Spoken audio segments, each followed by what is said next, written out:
할렐루야. AU 미성대학교 영성수련회 가운데 나오신 우리 모든 분들을 환영하고 축복합니다. 오늘 이 시간 우리가 성삼위 하나님을 높이며 함께 찬양하며 나아가겠습니다. 즐겁게 안식할 날, 반갑고 좋은 날, 내 마음을 편케 하니 즐겁고 기쁜 날, 이 날에 천하 만민 다 보좌 앞에서 참되신 삼위일체 다 찬송 부르네. 아멘.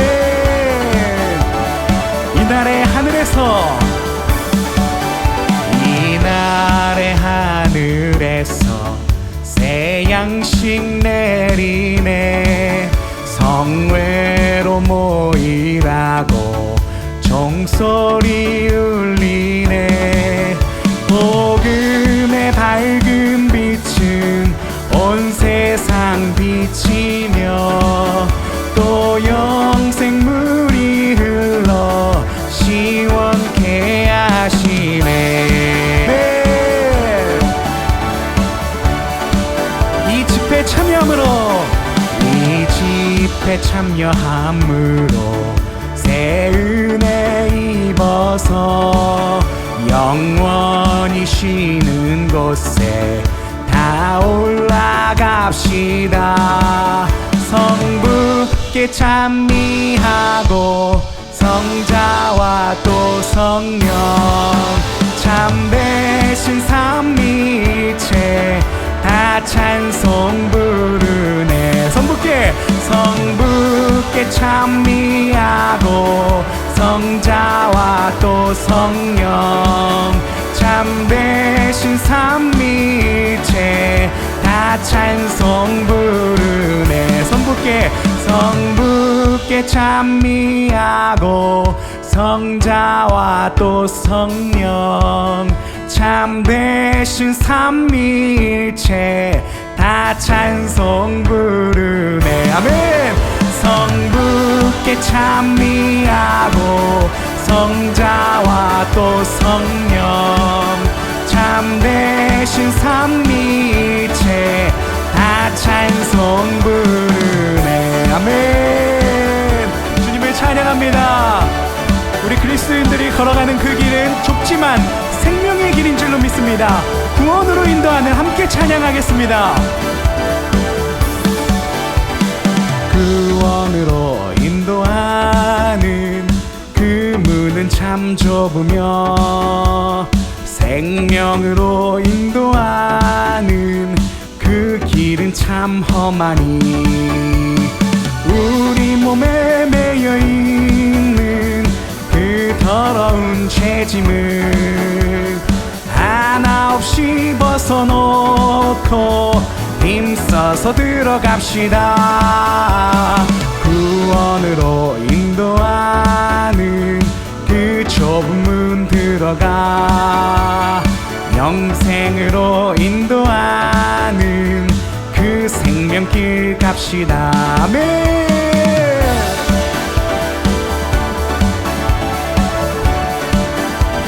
이 세상에 많은 사람 큰 문으로 들어가 넓은 길로 갈지라도 멸망길로 끝나니 주의 말씀 순종하여 모두 내어버리고 주의 말씀 순종하여 그 생명길로 갑시다. 구원으로 인도하는 그 좁은 문 들어가 영생으로 인도하는 그 생명길 갑시다. 아멘.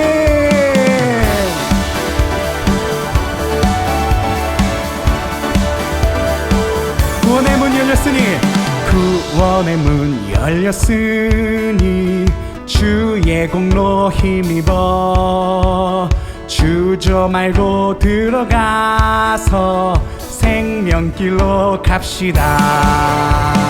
한 번 닫힌 구원의 문 들어가고 싶으나 한 번 닫힌 구원의 문 또 열려지질 않으리.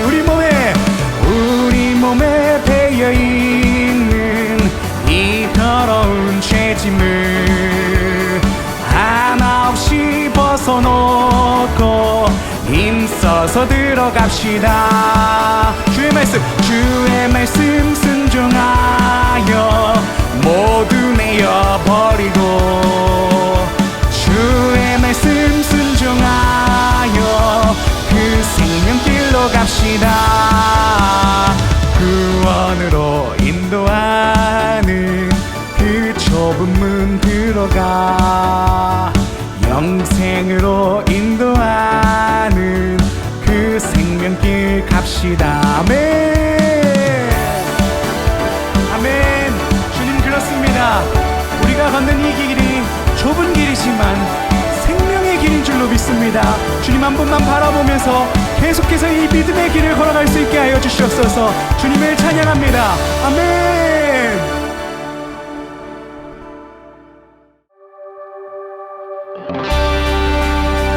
우리가 계속해서 찬양할 때 거룩하신 주님을 묵상할 수 있었으면 좋겠습니다. 거룩하신 하나님, 영광의 하나님, 능력의 하나님을 찬양합니다. 아멘.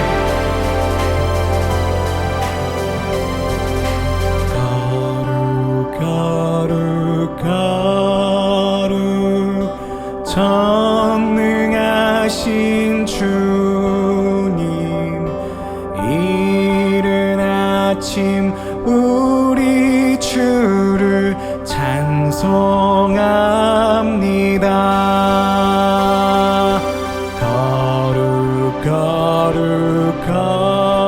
거룩 자비하신 주님,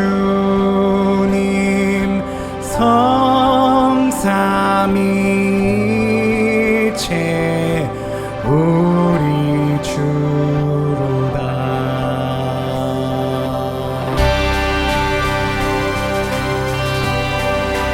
거룩하신 하나님, 주님 찬양합니다.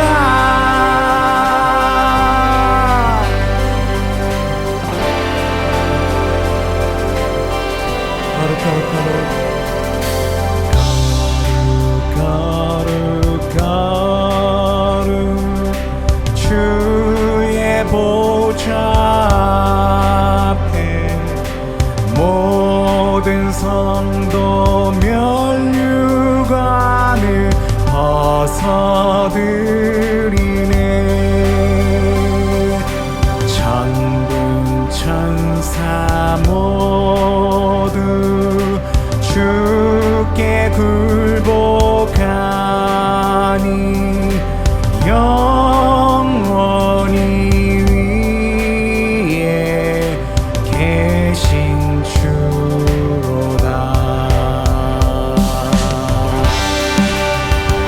아멘. 영원하신 하나님, 주님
주님 감사합니다. 오늘 우리가 주님의 거룩하심을 바라볼 수 있게 해주심에 감사합니다. 주님의 거룩하심 앞에 우리는 여전히 죄인이고 연약한 육신일 뿐인 줄로 압니다. 주님, 오늘 이 시간 주님, 우리들이 주님을 더욱더 바라볼 수 있게 하여 주시옵소서. 주님, 오늘 말씀 주시옵소서. 그 말씀이 하나님 내 심령의 밭에 씨가 뿌려지고 하나님 뿌리가 내리며 30배, 60배, 100배 결실 맺을 수 있도록 주님 우리들을 불러주시고 다스려 주시옵소서. 할렐루야. 2021년 AEU 미성대학교 영성수련회에 오신 여러분 모두를 환영하고 또한 축복합니다. 우리 AEU 영성수련회를 통해서 이 시대에 하나님께서 주시는 놀라운 말씀과 또 그분의 이끄심에 민감하게 반응하면서 이 어려운 시간을 정말 영성으로 또 믿음으로 능력으로 극복할 수 있는 우리 모두가 되기를 간절히 바랍니다. 오늘과 내일 양일간에 걸쳐서 우리 한국에서 사역하고 계시는 우리 한기채 목사님과 우리 지영은 목사님께서 주옥 같은 말씀으로 다시 복음으로 라고 하는 주제로 말씀을 전해 주실 때에 큰 능력과 은혜를 받으시기 바랍니다. 먼저 오늘 말씀을 전해 주실 우리 한기채 목사님을 잠깐 소개하기 원합니다. 서울신학대학교를 졸업하셨고 또 미국의 밴더빌트 대학에서 석박사를 하셨고요. 또 서울신학대학교 기독교 윤리학과 교수로 봉직하시면서 후학을 많이 키우셨습니다. 이후에 우리 중앙성결교회 담임 목사님으로 가셔서 현재는 기독교 대한성결교회 총회장과 한국성결교회 연합회 대표회장으로 섬기고 계십니다. 오늘 많은 은혜 받으시고 또 깊이 기도하는 우리 모두가 되기를 간절히 바랍니다.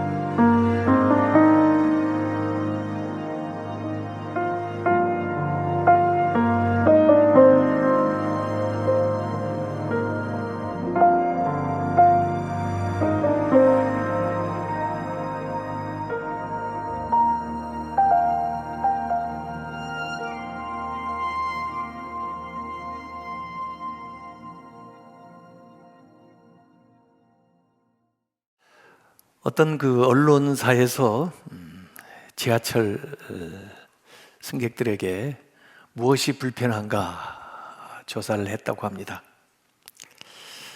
무엇이 그 전철을 이용하는데 불쾌하게 하는가 1위는 술 취한 승객들이 그 전철 안에서 행패를 부리고 하는 것이 불편하다. 그 다음에 두 번째는 전철 안에서 전도하는 사람들 때문에 불쾌하다 그랬다는 것입니다. 아마 우리들도 대부분 경험을 해봤을 겁니다. 과거에는 예수 천당, 불신 지옥 그렇게 해서 전도들을 하시기도 했지만은 같은 복음이라도 전도라도 시대적인 상황에 따라서 조금 달라져야 되지 않나 이런 생각을 하게 됩니다. 잠언서 27장 14절에도 그런 말씀이 나와요. 이른 아침에 큰 소리로 자기 이웃을 축복하면 도리어 저주같이 여기게 되리라 그랬습니다. 축복을 했는데 나는 축복을 했는데 당사자는 대상은 자기를 저주하는 것처럼 받아들인다고 하면 이 메시지가 잘못 전달되는 거죠. 왜 그랬습니까? 방식이, 상황이, 때가 맞지 않아서 그런 거죠. 그래서 항상 내 중심으로만 생각하지 말고 상대방이 그걸 어떻게 받아들일 건가를 생각하면서 말하고 행동해야 교양 있는 사람이 됩니다. 우리 초대교인들은 정말 핍박 중에서도 신앙생활을 했습니다. 그런데 그 교회가 이 로마의 이제 313년에 콘스탄틴 대제에 의해서 공인되면서 나름대로 사회에서도 인정을 받을 뿐만 아니라 정치적으로도 지지를 받고 힘을 얻게 되니까 그 힘을 좋은 데 써야 되는데, 그 힘을 섬기는 데 써야 되는데 힘을 남용한단 말이죠.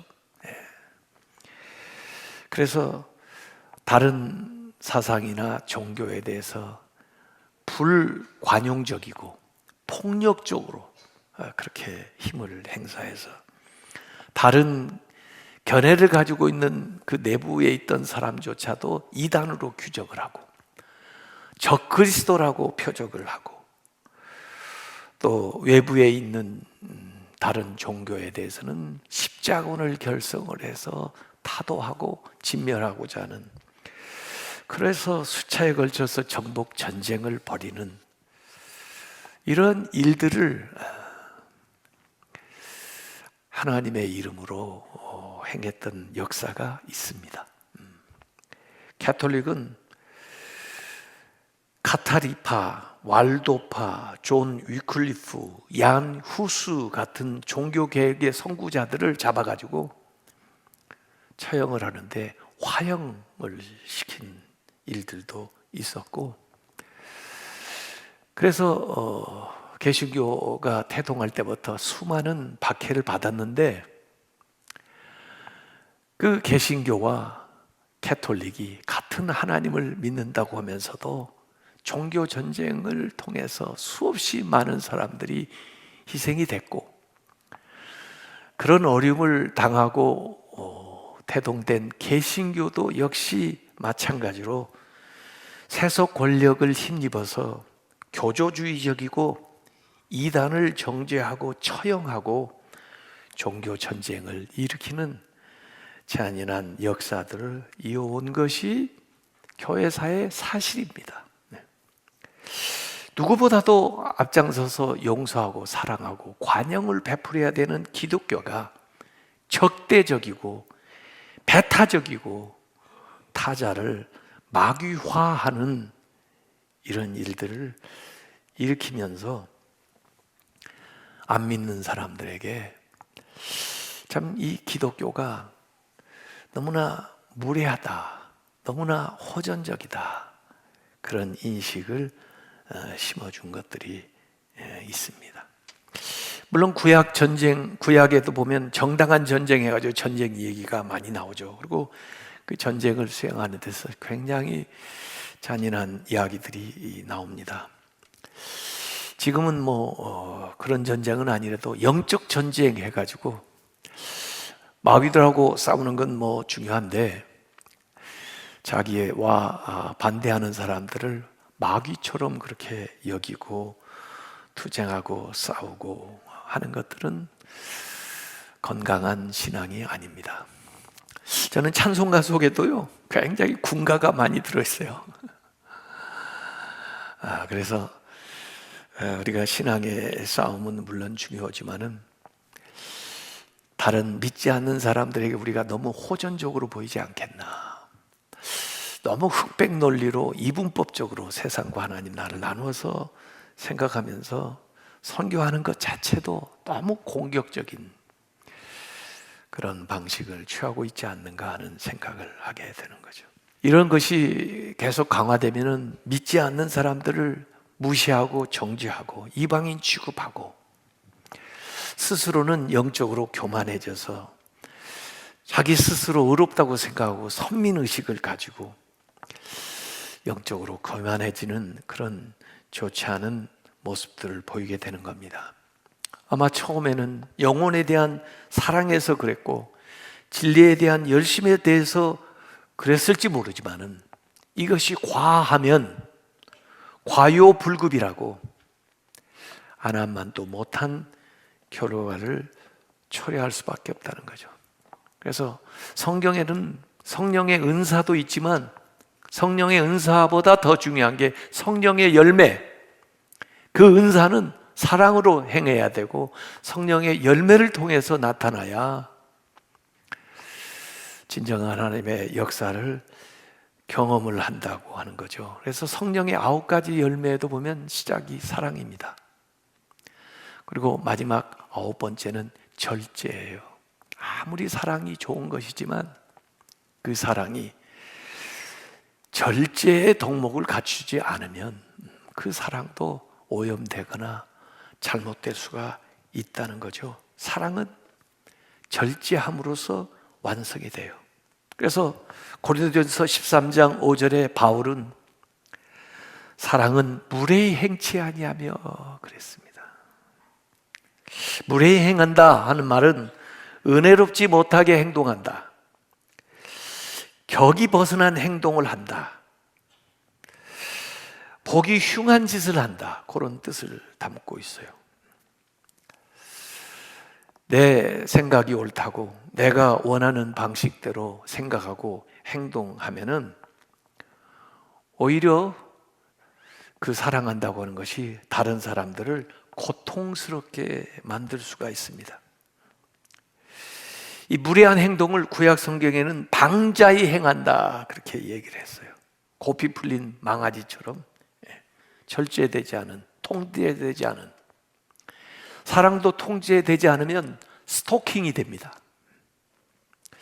신문에도 보면 끔찍한 일들 많아요. 단순히 한번 만나보고 데이트를 했는데 계속 안 만나준다고 스토킹을 할 뿐만 아니라 심지어 그에게 위해를 가하고 생명까지 빼앗는 이 무례한 사랑은 비극으로 끝나게 되는 것을 우리가 보게 되는 거죠. 그래서 아무리 우리의 의도가 순수해도 그 의도뿐만 아니라 행동 방식 자체가 사회에서 용인할 수 있는 것뿐 아니라 신앙적인 양심에 하나님 말씀에 비추어서 바른 행동을 해야 된다 하는 이야기입니다. 오늘 본문은 예수님께서 이제 마지막 사역을 위해서 예루살렘으로 가시는 겁니다. 근데 마지막 사역을 승천할 기약이 이렇게 표현을 했어요. 그러니까 물론 십자가를 향해 가는 거지만은 그것이 마지막이 아니고 십자가 다음에 부활, 그리고 그 다음에 승천까지 미리 이제 염두에 두시고 마지막 사역을 위해서 예루살렘에 가시는데, 그 예루살렘에 가시는 길에 보통 유대인들은 사마리아를 우회해서 가는데 예수님은 그 사마리아를 통해서 예루살렘에 가시려고 계획을 하고 제자들을 먼저 앞서서 사마리아에 보낸 겁니다.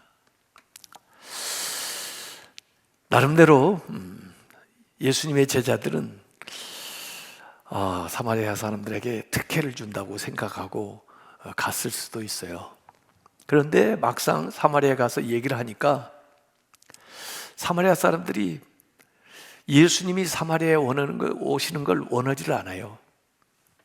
이유는 사마리아만 오면 좋은데 환영하는데 사마리아뿐 아니라 사마리아 방문했다가 예루살렘까지 가신다고 하는 것이 마음에 안 든 겁니다.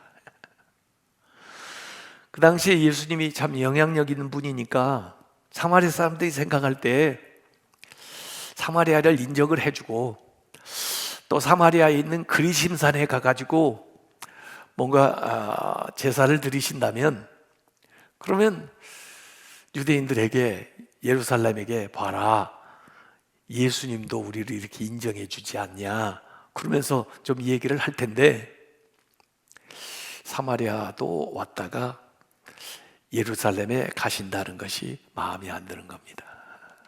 그래서 그럴 바에는 오시지 말라고. 물론 사마리아 사람들이 좋은 생각이 아니죠. 경쟁의식, 시기심, 질투심, 자존심, 이게 꽉 묶여가지고 그렇게 표출이 된 건데, 거기에 갔던 야고보와 요한이 그걸 다 봤으니까 얼마나 자존심이 상하겠어요. 얼마나 화가 나겠어요. 아니 도대체 자기들을 위해서 좀 특혜를 베풀려고 그러는데 예수님이 누구신지 알아 말이야. 예수님이 누구신지도 모르고, 지금 예루살렘에 가시는 목적도 모르고, 지금 예수님이 하시는 일이 얼마나 중요한 일인데 말이야. 우리는 자기들을 위해서 이렇게 수고하는데 그것도 몰라주고 오지 말라고. 그래서 아주 다혈질인 이 야고보와 요한이 예수님에게 건의하는 내용이 9장 54절에 나오는 거예요. 주여, 우리가 불을 명하여 하늘로부터 내려 저들을 멸하라 하기를 원하시나이까? 명령만 내리십시오. 우리가 불 내려가지고 저 녀석들 한번 뜨거운 맛을 좀 한번 보게 해주게요. 이렇게 얘기하는 거죠. 이들이 원래 보아너게라고 예수님이 그 두 형제를 얘기했는데 우리의 아들, 불 같은 게 성격이요. 아마 구약의 엘리야를 생각했는지 모릅니다. 엘리야가 불을 내리는데 물론 갈멜산에서 기도해서 불이 내려오기도 하지만 사실은 열왕기하 1장 10절에는 그 아하시아 왕이 엘리야를 잡으려고 군사 50명을 보냈는데 그때도 불을 내려서 그들을 혼내줘요. 또 2차 그때도 불을 내려서 혼내줘. 아마 그걸 생각했던 것 같아요. 그러면서 우리도 불을 내려서 이 사마리아 사람들을 좀 혼내줄까요? 그래요. 근데 저는 이 말도 말이지만 참 이 제자들이 참 가관이다. 아니 자기들이 무슨 능력으로 불을 내려요? 아니 자기들이 얘기하면 하나님이 불을 내려줄 것 같아요? 그런 일에 쓰는데 예수님 따라다니다 보니까 자기들이 예수님처럼 됐어요. 어느덧 하나님 위치에 올라가가지고 다 판단하고 있어요. 그리고 심판하려고 해요. 참 성경에 그런 대목들이 좀 나옵니다. 그런데 잘못한 건 잘못했다고 그래야지 그걸 따라가는 거 별로 안 좋습니다. 제가 설교를 한 번도 안 해본 대목이 있어요. 그게 뭐냐면 엘리사가 아마 대머리였나 봐요. 애들은 뭐 와서 조롱하고 놀리는 거 좋아하잖아요. 열왕기하 2장 23절에 보면 대머리여 올라가라, 대머리여 올라가라. 대머리 계속 더 올라가면 어떻게 해요? 엘리사가 좀 화가 났나 봐요. 엘리사가 애들인데 그 40명 저주를 했어요. 그랬더니 곰 두 마리가 나타나가지고 애들을 찢어 죽였다. 설교할 수 있어요? 설교하려면 많은 말이 필요해요. 많은 말을 하고도 본전 찾기가 힘들어요. 아마 그때 특별한 상황 속에서 특별한 일들, 특별한 의미가 담겨 있을 거예요. 근데 지금 상황하고는 완전히 다릅니다.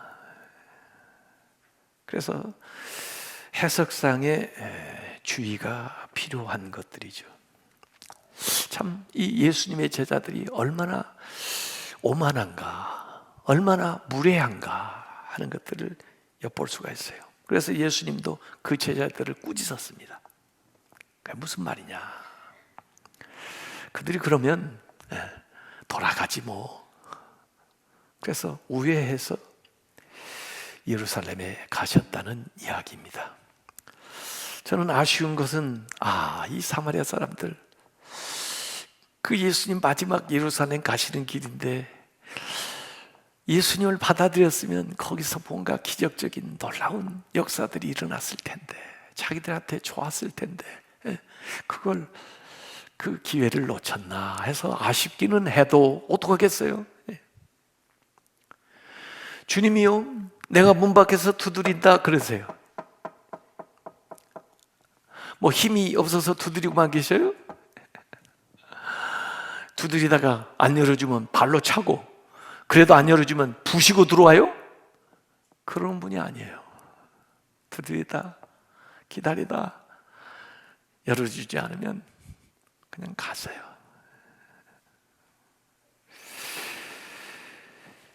노아의 그 방주 사건도 보면요, 노아가 방주 만들잖아요.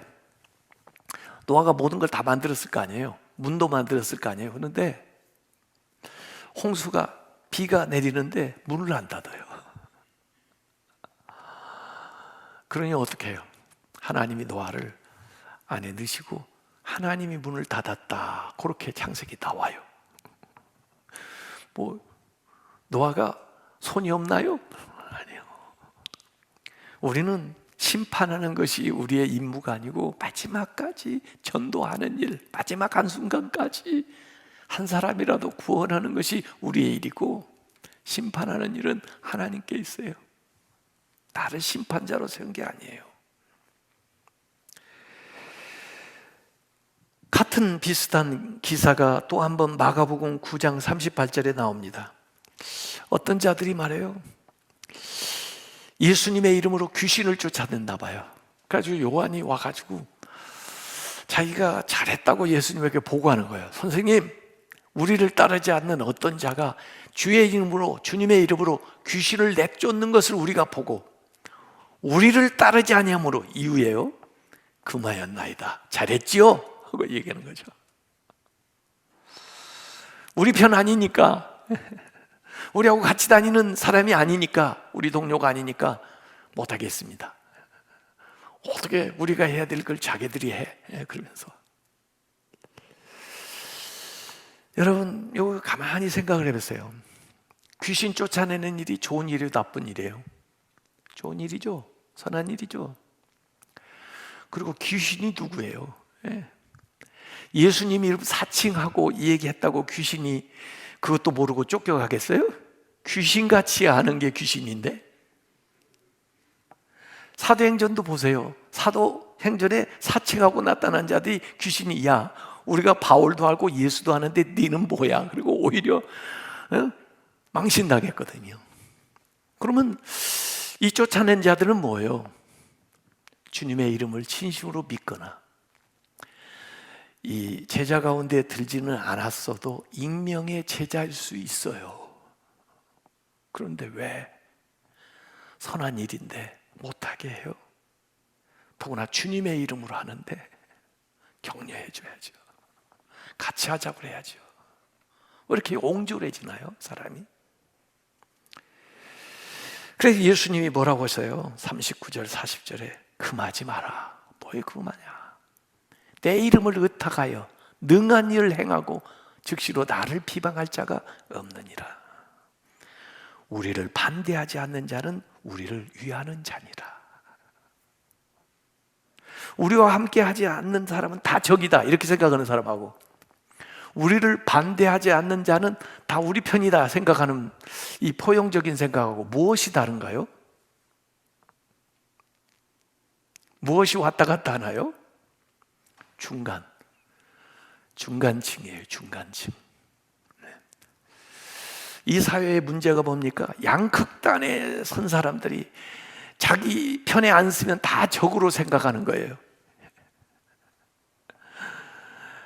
진보적인 것도 좋아요, 보수적인 것도 좋아요. 사실 진보와 보수가 세상의 역사를 만들어 가는 거예요. 그런데 극단으로 가는 건 안 좋아요. 진보도 극단으로 가면 안 좋고 보수도 극단으로 가면 안 좋아요. 더구나 그들이 자기 편에 서라고 강요하면 이 중간은 다 어떡해요? 대한민국의 정치는 중간층을 어떻게 쓸어 안느냐에 성패가 있습니다. 자기 편은 언제나 있기 마련이에요. 확장성을 가지고 중간을 쓸어 앉지 않으면 안 돼요. 그런 사람을 세워야 돼요. 예수님이 뭐라고 하셨어요? 극단에 서서 반대하지 않는 사람은 다 우리와 함께하는 자다, 그거잖아요. 근데 나하고 같이 쓰지 않는 사람은 다 적이다 이렇게 생각하는 사람은 어떻게 다르냐 말이에요. 이 요한의 아집, 독선, 독점 이런 겁니다. 그래서 자꾸 우리에게도 어디 설 거야? 자꾸 강요를 해요. 자기 같은 얘기 안 하면 다 비난을 해요. 그게 정치도 그렇고 기독교 안에서도 그렇습니다. 예수님 얼마나 포용력이 많은가요? 미국에서 조사한 거지만은 미국의 20대 청년들이 교회에 기대하는 것이 뭐냐면요, 진정성이에요. 그리고 포용력이에요. 교회가 좀 진정성을 갖췄으면 좋겠다. 믿는 사람들이 포용력을 갖췄으면 좋겠다. 요거예요. 미국에서 교회 다니다가 어릴 적 청년가운이 되면서 교회를 떠난 사람들 37%가 교회에서 교인들에게 진심을 느끼지 못했다는 거예요. 이유가. 또 41%는 교회와 교인들이 위선적이다. 이래서 교회를 떠난 거예요.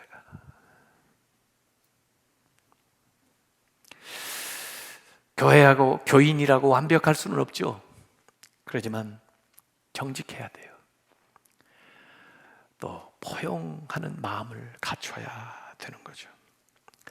대개 하나님의 계시를 받은 것처럼 극단적인 얘기를 하는 사람들이 있는데요, 하나님이 주시는 지혜는 뭔지 아세요? 야고보서 3장 17절에 보면 오직 위로부터 난 지혜는 첫째 성결하고, 다음에 화평하고, 그 다음에 관용하고, 양순하며 긍휼과 선한 열매가 가득하고 편견과 거짓이 없나니. 예, 이걸 갖추고 하나님이 주신 지혜라고 얘기하라고 하세요. 제가 듣겠습니다. 받아들이겠습니다. 그러나 그렇게 극단으로 얘기하는 사람들은 대부분 없어요. 이게요, 편견하고 관용하지 못하고. 예수님은요, 심지어 예배보다도 화목을 원하셨습니다. 원망 들을 만한 일이 있어 화목하고 가서 예배를 드려라 해요. 예수님이 가르쳐주신 기도에는요, 기도 전에 용서하라고 그랬어요. 내가 나한테 잘못한 사람을 용서한 것 같이 저를 용서해 주세요. 내 회개 전에 다른 사람을 용서하라고 그랬다고요. 용서도 하지 않고 회개하고 화목하지도 않고 예배드리면 그게 주님의 뜻이에요.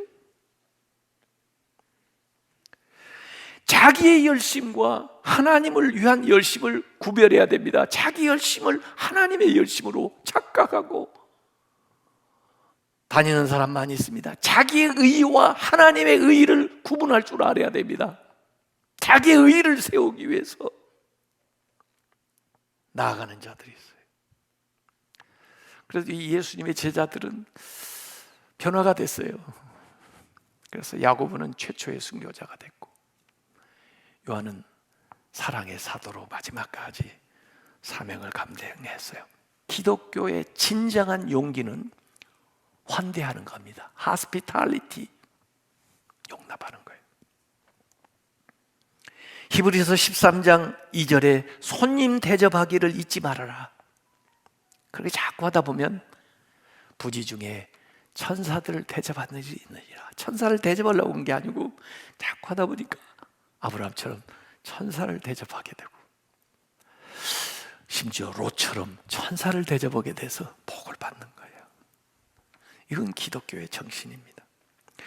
교회 지도자, 장로가 되려면 필수 자격으로 친절 베푸는 사람인데, 디모데전서 3장 2절에 책망할 것이 없으며 한 아내의 남편이 되며 절제하며 신중하며 단정하며 나그네를 대접하며 가르치기를 잘하는 그런 사람을 세우라는 거예요.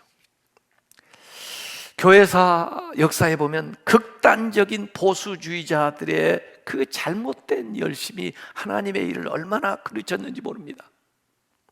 중세 시대에는 마녀 사냥이라고 해서 잔혹한 일을 벌였고, 신앙이 이데올리기가 돼서 수없이 많은 종교 전쟁을 치렀고, 그 종교의 미명하에 사륙을 자행을 했어요.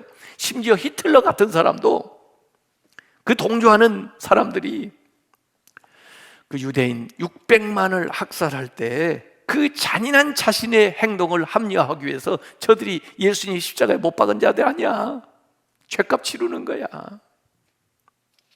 그렇게 얘기를 했습니다. 세상에 악한 것이 많지만은, 악한 일들이 많지만은 제일 악한 것은, 종교적으로 악한 것이 제일 악한 것입니다.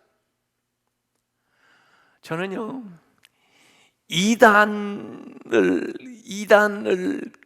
만들고 이단을 이끌어가는 자들, 교주들, 그들은 사람의 육신뿐 아니라 영혼을 죽이는 자들이기 때문에 가장 악한 자들이라고 저는 생각을 합니다. 여러분, 왜 우리 기독교가 이럴 위험성이 있습니까? 잘 생각해 보세요. 우리 모든 종교 가운데 이런 위험성이 있는 게 사실 기독교고 그 다음에 이슬람이에요. 왜 그런지 아세요? 우리는 유일신 하나님 한 분을 믿습니다. 다른 종교처럼 여러 신을 믿는 게 아니에요. 힌두교나 불교나 뭐 다른 어떤 것들하고 우리가 참 타협하기가 힘든 게, 우리는 하나님 한 분을 믿습니다. 종교 다원주의 받아들일 수가 없습니다. 구원의 방법, 우리는 예수 그리스도를 통해서만 구원받는다고 믿기 때문에 다른 방법을 용인할 수가 없어요. 그래서 우리 자체가 그냥 있어도 세상 사람들한테 독선적으로 보일 수밖에 없어요. 배타적으로 보일 수밖에 없는 그런 신앙을 우리가 가지고 있는 것입니다. 저는 이걸 어떻게 비유하고 싶냐면, 우리는 아주 날카로운 검을 가지고 있는, 우리 양날을 가지고 있는, 이 검을 이 칼집 속에 잘 보관하고 있지 않으면 자신도 상해하고 남도 상해할 수 있는 이런 복음을 우리가 가지고 있는 거예요. 그러니 얼마나 주의를 해야 되겠습니까? 얼마나 신앙 인격이 더 고상해져야 되겠습니까? 얼마나 세상의 교양보다 더 교양 있는 사람이 되어야 되겠습니까? 그런데 그걸 갖추지를 못하고 이 귀중한 복음을 가지고 있는데 이걸 함부로 휘두르면 어떻게 되겠습니까? 기독교인들은 그 진리에 대한 확신이 강하기 때문에 타 문화나 타 종교나 다른 가치관들을 쉽게 변화하고 깎아내리고 또 심지어 악마화할 수 있는 위험이 있는 거예요. 그래서 더 주의해야 되는 것입니다. 요나서를 읽어보세요. 요나서는요, 사실은 니느웨의 회개가 핵심이 아니에요. 요나서의 핵심은 요나의 회개예요. 사도행전 10장에 나오는 고넬료 사건도요, 고넬료 회개가 핵심이 아니고 베드로의 변화가 핵심이에요. 하나님이 하시고자 하면 얼마든지 다른 방법을 통해서 고넬료 회개시킬 수 있고 니느웨 변화시킬 수 있어요. 근데 왜 베드로입니까? 왜 요나입니까? 그들의 생각이 너무 민족적이에요. 편협해요. 그래서 그걸 변화시켜 주는 거예요. 하나님은 우리가 다른 민족, 심지어 원수 같은 민족, 다른 믿음을 가지고 있는 사람조차도 사랑하고 너그럽게 대하고 그들을 구원할 수 있는 일에 기여하기를 원하시는 거예요. 요나는 완고하고 무뚝뚝하고 이기적이요, 이방인의 생명 몇십만 정도는 나에게 도움을 주는 이 박넝쿨 하나만 또 못하게 생각하는 거예요. 이 박넝쿨 하나 없어지는 것이 저 많은 사람이 죽는 것보다도 더 애타고 더 가슴 아픈 거예요. 아니 그게 사람입니까? 어찌 하나님이 우리 믿는 사람만의 하나님입니까? 제가 계속 강조했죠. 믿지 않는 사람은 우리의 미래입니다. 우리 교회의 미래입니다.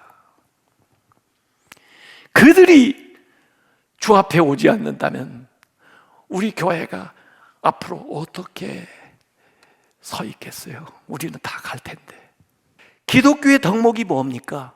겸손, 섬김, 존중, 친절, 인정, 배려, 희생, 경청, 절제, 환대, 포용, 관용. 네, 그런 것들이에요. 그게 있느냐 말이에요. 사회 속에서 우리가 기독교인의 정체성을 분명히 하면서도 다른 사람들과 사랑의 관계성 속에서 때로는 참여하고 때로는 포용하고 때로는 관용하면서 그들에게 상호 투과성을 가지고 우리가 가지고 있는 생각과 또 우리의 그 선한 영향력이 스며들어가도록 해야 되지 않겠어요? 그러려면 예수님 말씀하신 황금률, 가장 중요한 계명입니다. 마태복음 7장 10절에 너희가 남에게 대접을 받고 싶지 그 대접을 받고자 하는 대로 너희도 남을 대접하라. 이것이 성경이다. 예. 요약을 해준 거예요. 성경의 정신이다. 율법이고 선지자다. 응? 제가요 미국에서 목회할 때 어떤 분이 싫어합니다. 한국에서 신앙생활 잘하다가 미국에 와서 신앙생활을 안 하게 된 계기가 있다는 거예요. 그래서 근데 다시 교회에 나오고 싶어서 저한테 와서 하는 말이, 목사님, 제 친구가 죽었었는데 그 친구가 믿지 않는 친구인데 그 부인이 그래도 교회 열심히 다니니까 목사님이 와서 장례를 치러줬다는 거예요. 그래서 자기도 장례식에 참석했는데 그 목사님이 장례식 성을교에서, 여러분 참 아무개씨 그 부인이 그렇게 기도하고 전도하는데 교회도 안 나오고 신앙생활 안 하다가 일만 하다가 이렇게 죽어서 지옥 가면은 이게 무슨 소용이 있습니까? 여러분은 그런 사람 되지 마세요. 그 얘기 듣고 은혜 받은 게 아니라 그 얘기 듣고 이 사람이 교회 잘 다니는 사람인데 오늘부터 나 교회 안 나갈래 하고는 교회를 안 나온 거예요. 그래도 교회에 가고 싶어가지고 결심을 했는데도 갈등이 와가지고 몇 년 후에 교회에 나오면서 저한테 그 얘기를 해주는 거예요. 아마 저보고 장례식 가서 그런 얘기 하지 말라고 그런 뜻으로 얘기했는지 몰라도, 야, 저는 그 목사님 누군지 몰라도 참 교양이 없다. 아니 상식이 없다. 아니 지금 장례에 당한 집에 가서 그게 할 소리입니까? 자기는 전도하려고 했는지 몰라도 자리를 보고 해야죠. 그게 우리의 문제입니다. 베드로전서 3장 15절에 바울이 뭐라고 했습니까? 너희 마음에 그리스도를 주로 삼아 거룩하게 하고 너희 속에 있는 소망, 하늘나라에 대한 그 소망의 이유를 묻는 자에게는 대답할 것을 항상 준비하되, 언제든지 전도할 준비를 하는데 온유와 두려움을 해라. 온유하게 해라. 여기 두려움이라는 건요, 존중하는 마음으로 하라 그 말이에요. 하나님께는 경외하는 거고 사람들에게는 존중하는 마음으로 하는 거예요. 그 신앙, 우리 표현하는 방식이 그렇게 돼야 돼요. 제가 사실 오늘 무례한 기독교, 우리 한국교회가 회개해야 될 7가지 시리즈를 하는 중에 오늘 마지막 7번째 시리즈인데, 무례한 기독교, 이 타이틀을 저는 리처드 마우라고는 사실 기독교 윤리학자이면서 풀러 신학대학교 총장 지낸 분인데 그분이 쓴 책 한국 번역본이 무례한 기독교예요. 그분은 우리가 동성애 문제를 다루는 데 있어서 또는 낙태 문제를 다루는 데 있어서 타종교에 대한 문제를 다루는 데 있어서 분명 우리의 신념이 있죠. 그러지만은 표현하는 방식이 너무나 무례하다. 그러지 않았으면 좋았을 텐데, 그런 얘기예요 그게. 그래서 그분의 문장을 코테이션하면 이런 얘기입니다. 시민교양은 전도의 열매나 정치적 효과를 떠나서 그 자체로 귀중한 가치가 있다. 남을 존중하고 좀 더 온유한 사람이 되는 것 자체가 하나님의 뜻에 합당한 길이다. 그렇게 얘기했어요. 저도 낙태 반대하는 사람입니다. 저도 동성애 반대하는 사람입니다. 그렇지만 그것을 표현하는 방식은 어디까지나 예의를 갖춰서 해야 됩니다. 그런 거 어렵죠. 그래서 예수님 뭐라고 그랬어요? 비둘기처럼 순결하고 뱀처럼 지혜로우라고 그랬잖아요. 그래 어려워요. 더 많이 기도해야 됩니다. 그리고 대안을 제시해야 됩니다. 동성애에서 빠져나오기 원하는 사람들이 있잖아요.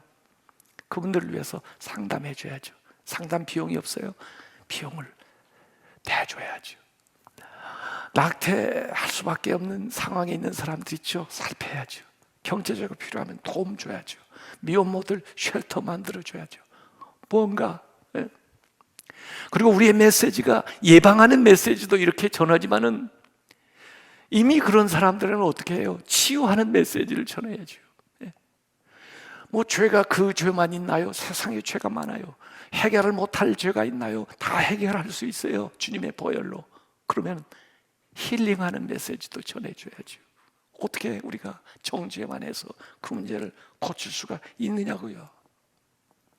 예수님이 말씀하셨잖아요. 마태복음 11장 29절에 나는 마음이 온유하고 겸손하니 내 멍에를 베고 내게 배우라. 그러면 너희 마음이 쉼을 얻으리라. 주님께 배우자고요. 이게 쉬운 일이 아니니까. 그래서 그들에게 혐오하는 방식이 아니라 존중하는 방식으로 얘기를 해보자고요. 이게 극단으로 흘러가면은요, IS, 이슬람 극단주의 같은 모습을 띱니다. 그게 과거에 십자군이었고 그래요. 한 손에는 칼을, 한 손에는 쿠란을, 칼을 받을래, 쿠란을 받을래. 이게 안 되잖아요. 우리는 주님을 향한 하나님의 일을 향한 열정이라고 얘기할지 모르지만 세상 사람들은 그걸 혐오한다고 그럽니다. 무리하다고 그럽니다. 우리의 목적이 좋으면 수단도 좋아야 돼요. 목적이 좋으면 어떤 수단을 동원해도 된다. 공산주의입니다. 목적이 좋으면 어떤 수단도 가능하다. 이단들입니다. 신천지가 하는 방식이 뭔지 아세요?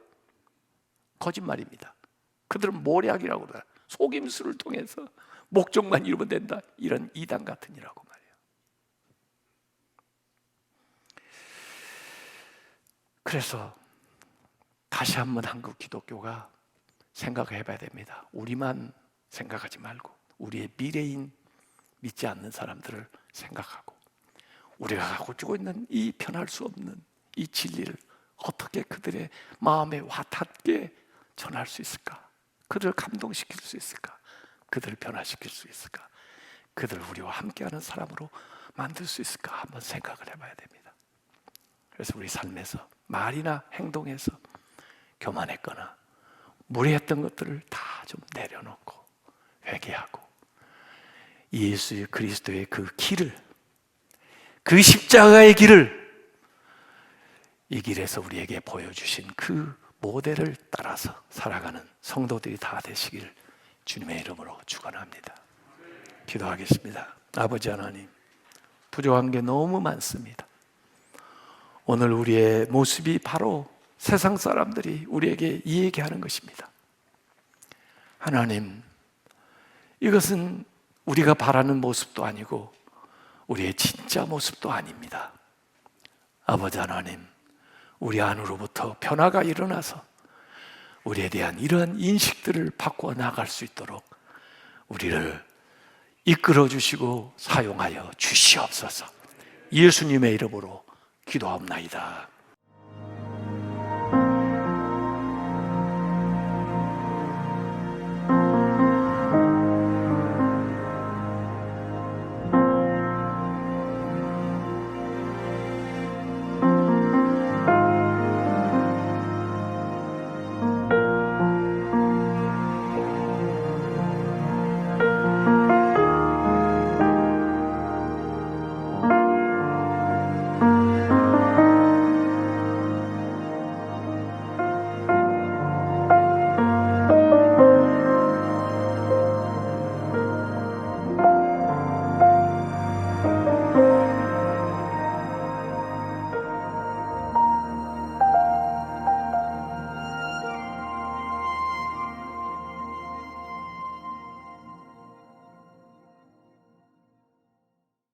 기도하겠습니다. 우리의 목자가 되셔서 푸른 초장 쉴만한 물가로 인도해 주시고 어두운 세상 가운데서도 해를 당치 않도록 주의 지팡이와 막대기 다 동원해서 우리를 보호해 주시고 어두운 이 세대 속에서도 잔이 넘치도록 축복하셔서 부족함 없는 인생 되게 하신 것을 참으로 감사드립니다. 이 창의적 사역과 또 영적 돌파가 필요한 이 팬데믹 시대에 저희 미성대학교에서 영성 부흥회를 가질 수 있도록 은혜를 베풀어 주셔서 참으로 감사를 드립니다. 우리 한기채 목사님을 통해서 귀한 말씀 주셔서 감사를 드립니다. 우리 기독교를 통해서 진정 하나님의 사랑, 해를 끼치지 않는 주의 사랑, 무례히 행치 않는 하나님의 사랑으로 모든 이에게 본이 될 수 있는 우리 각자의 심령이 되어지게 하옵소서. 지금껏 하나님께서 우리 미성대학교를 통하여 많은 영광을 받아주셨음을 감사를 드립니다. 세계 속에 흩어져 있는 우리 미성 학우들을 통하여서도 지속적으로 하나님 영광을 받아 주옵소서. 이번 성의를 통해서 우리 각자의 심령 속에서 우리가 결심하고 다짐한 모든 것들이 주의 선하심 속에서 하나하나 이루어갈 수 있도록 역사해 주옵소서. 말씀을 우리의 마음판에 잘 새기해 주심을 믿고 감사를 드립니다. 흐트럼 없는 주의 장중 안에 계속해서 우리를 붙잡아 주옵소서. 감사하고 축복하며 예수님의 이름으로 기도하옵나이다. 아멘. 이제는 우리 주 예수 그리스도의 은혜와 하나님 아버지의 무한하신 사랑하심과 성령님의 교통하심과 교제케 하는 역사가 주신 말씀 마음판에 새겨 승리하기를 심히 원하는 머릿속의 모든 학우들과 미성대학교 위에 이제로부터 영원토록 함께 하시기를 간절히 축원하옵나이다. 아멘.